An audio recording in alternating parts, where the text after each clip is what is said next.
like a shark in a shrimp tank. Big fish, small pond in the shrimp tank. Hey everyone, welcome to the post-show wrap-up of the Shrimp Tank. I'm your co-host Ted Jenkins, sitting here with my co-host Lee Heisman today. Of course, we had our guest all the way from Canada today. We are so grateful to have him join us. Duncan MacPherson, who's the CEO of Pareto Systems. And listen, if you're a fee-for-service professional, if you're somebody who's a financial advisor, your practice is growing, these guys have coached literally thousands of advisors, and they know how to help them grow their top-line revenue and increase their bottom line by making smart decisions. This is Pareto principle that we're going to talk about.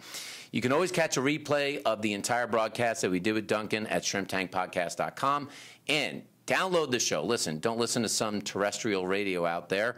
Just go to iHeartRadio and download us. You will get education, right? An MBA. You've got street smarts and you've got book smarts. You can get them both from entrepreneurs right here on the Shrimp Tank. Ted, I will tell you, this is one of the few episodes, and I enjoy all the shows that we do, but I'm actually going to go back to this one. I took a ton of notes of everything Duncan said. Forget the Pareto principle, the Duncan principle. Yeah, the Duncan principle. I took a ton of notes of some of the greatest comments that you made, and I'm going to go back and obviously start using those words, as we said before. But Duncan, tell our audience a little about, number one, what your business does briefly, but then how do you differentiate yourself in the marketplace?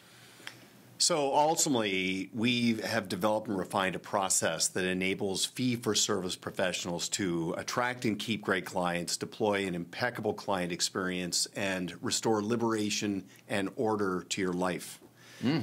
Professional contrast, basically, and sometimes there's a bit of resistance here, but we want our clients to understand that their technical ability is no longer enough. It's a minimum requirement. Okay, so their core competencies critical. We want them to take practice management and relationship management and apply the same level of importance to those as they do their core competency. And that's how we're different.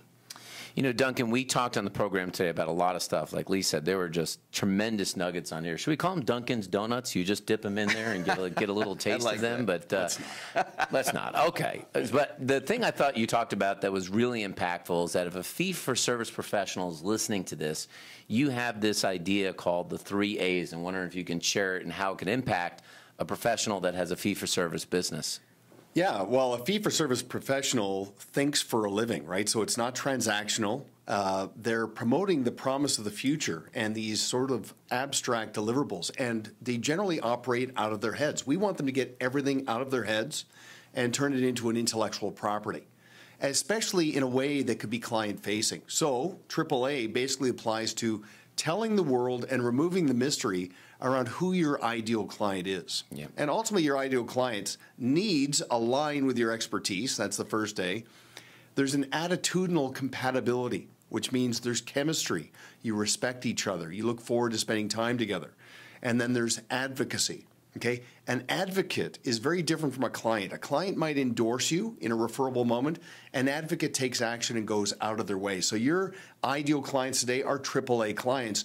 We want to competitor-proof them and replicate them. So that's where AAA comes from. That's cool. Well, you know, there's no question that people should be, your lines and phone should be lighting up because, again, people should be contacting you.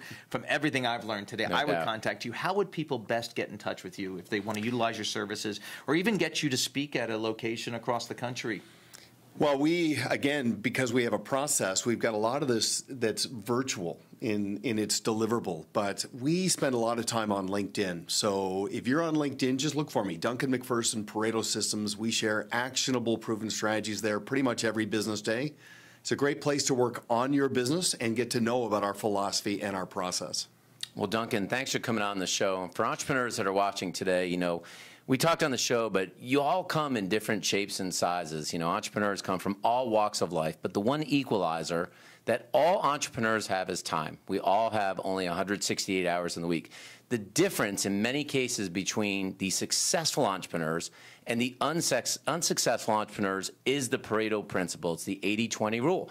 And this is what you have to ask yourself when you go back and really look at your business. If you're a startup business, are you spending 80% of your time in sales and marketing, or are you spending 80% of your time at administrative stuff? That may be a reason why top-line revenue is not growing fast enough. As you mature and you grow over time, are you spending 80% of your time working in the business or 80% of the time working on the business. These are the choices you have to make. By learning the systems that Duncan talked about today, if you apply the Pareto principle to your practice, you too can grow your business like wildfire and be a successful entrepreneur. And that's your post-show wrap-up of the Shrimp Tank. I've been feeling like a shark in a shrimp tank. Big fish, small pond in the shrimp tank.